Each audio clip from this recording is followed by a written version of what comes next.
Hey everyone, welcome back to my channel. In this video I will show you how to change your Roblox password in just a few simple steps. First, open Roblox on your phone.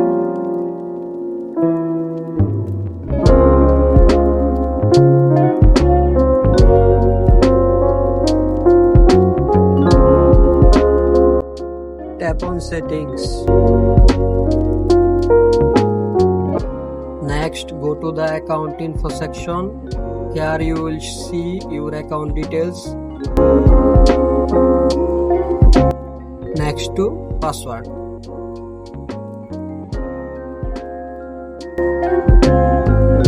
Enter your current password, then type your new password. Push to confirm. Make sure it's strong and secure. If this video helped you, don't forget to like and subscribe. Thank you.